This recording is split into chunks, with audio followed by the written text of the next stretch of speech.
Oh, Clarence Thomas, you've been a really, really bad boy, it turns out, in increasingly novel ways. Here's a fun one where he's benefited from his incredibly close, lucrative relationship with GOP megadonor Harlan Crow. Back in 2008, Supreme Court Justice Clarence Thomas decided to send his teenage grandnephew, who, according to him, he was raising like a son, to Hidden Lake Academy, a private boarding school in the foothills of northern Georgia. Now, you need to understand that tuition at this boarding school ran more than $6,000 a month. In 2008, dear Lord, these people live lives unlike ours. But here's the interesting thing. Despite that very big bill, it was not Clarence Thomas who actually footed it. In fact, thanks to the analysis and investigation of ProPublica, we got this little document where we actually found out who was paying the $6,200 a month.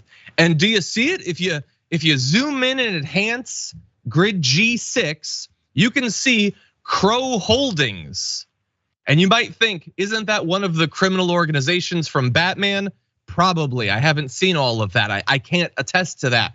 But what it is Harlan Crow's business, one of them. And so once again, Harlan Crow to the rescue when the disaster is Clarence Thomas having to pay for things for himself.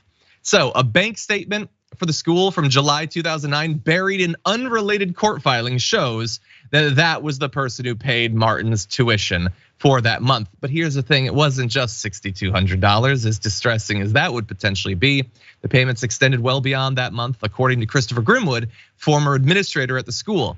Crow paid Martin's tuition the entire time he was a student there, which was about a year. But even that isn't all of it. Before and after his time at Hidden Lake, where I think they make ranch dressing, Martin attended a second boarding school, Randolph-Macon Academy in Virginia, which again sounds like the sort of place that incredibly wealthy, privileged people go.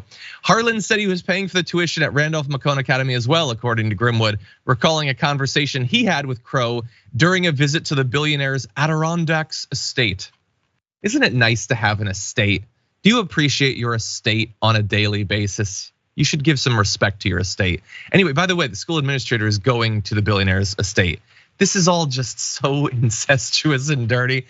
In any event, the exact amount that Crow paid for Martin's education over the years and through multiple fancy private schools remains unclear. But if he paid for all 4 years at the two schools, the price tag could have exceeded $150,000.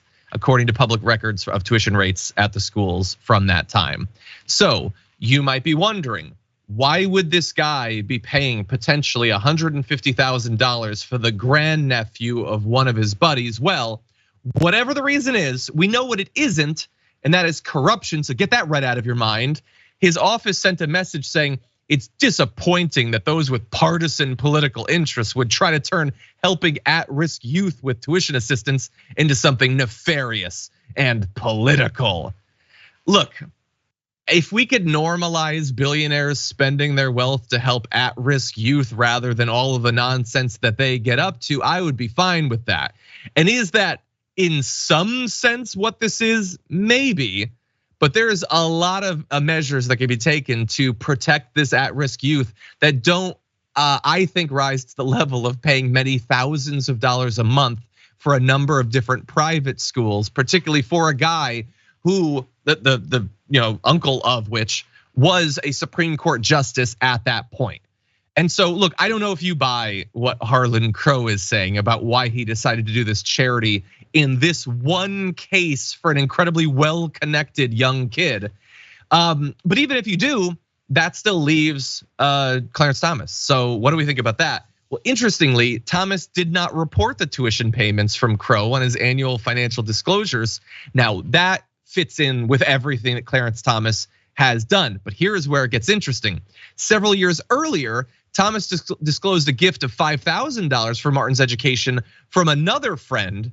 It's not clear why he reported that payment, but not Crow's, says ProPublica. And they do need to say that because they're a very responsible journalistic outlet.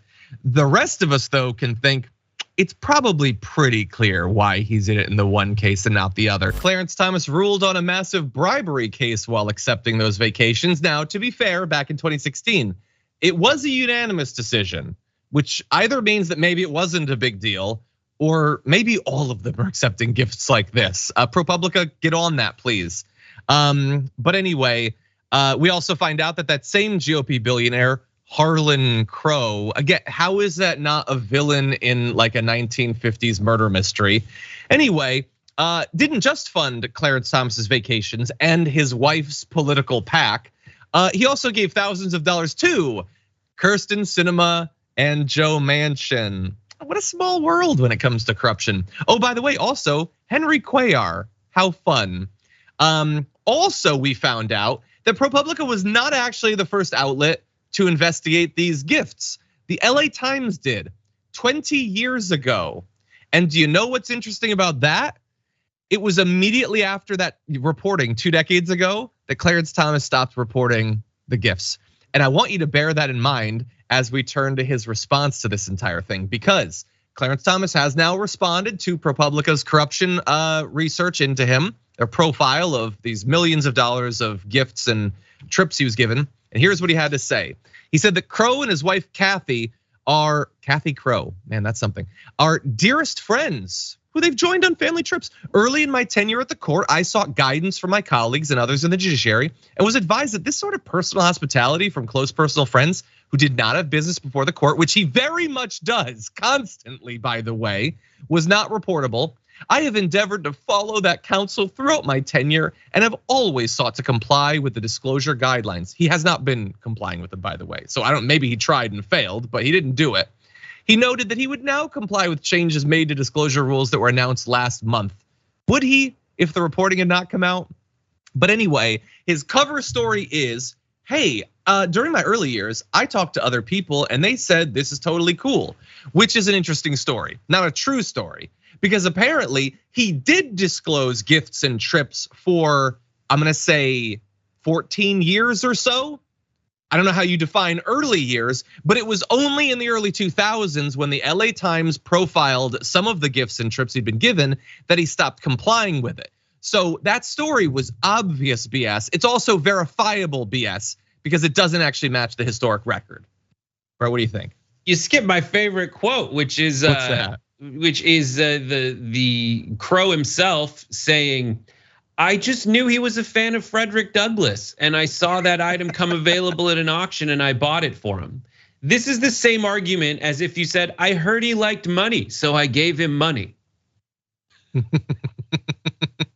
That's what a bribery is. You give them things they want to develop. Here's a thing of value. And how do I know it has value? I know how much you bought it for and you gave it to him. And you are getting closer and closer to him. This is how the corruption works. It is the banality of evil. But these are just people who hang out. And it just confirms everyone's worst fears that there's this glad handing. And what they don't understand is that they should have a different worst fear, which is that partisanship dictates the selective outrage.